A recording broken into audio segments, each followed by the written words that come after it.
সরকারি চাকরি করি, আমার বুদ্ধি আমার সরকারি চাকরি হবে। আমার ক্ষতি করো না। তোমরা আমার ক্ষতি করো না। তোমরা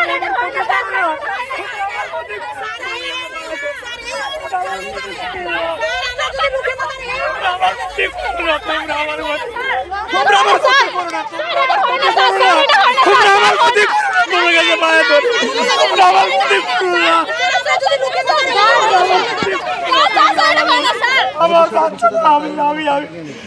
আমাদের টিচাররা আমাদেরকে বলে না, কিন্তু তোমরা আমার ক্ষতি করো না। তোমরা আমার ক্ষতি করো না। আমি সরকারি চাকরি করি, বদলি আমার সরকারি চাকরি অংশ, তোমরা আমার ক্ষতি করো না। তোমাদের কাছে অনুরোধ, তোমরা আমার সাথে আসো, তোমরা আমার সাথে আসো।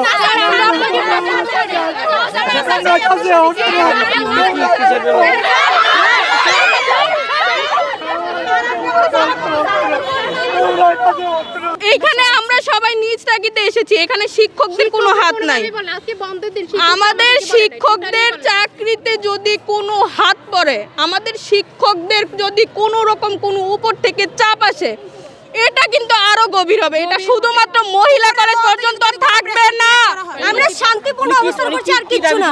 কেন দাবি করলো হঠাৎ করে? কেন উনি হঠাৎ করে ভয়ে, উনি ভাবছে ওনার চাকরি চলে যাবে, উনি মূলত এই ভয়ে এটা বলছিল। প্রশাসন যা কিছু করতে পারে, হ্যাঁ সেটাই। আমাদের প্রশাসন যা কিছু করতে পারে। একটা জলাবদ্ধতাকে ইস্যু করে যদি এইরকম কাজ হতে পারে, আমরা জানি না হয়েছে কিনা। আমরা মূলত শিক্ষার্থী বান্ধব, আমাদের টিচারের শিক্ষার্থী বান্ধব, এই কারণে আমরা এখানে এসেছি। আমরা একসাথে এতগুলো শিক্ষকের বদলি চাচ্ছি। নিজের ভালো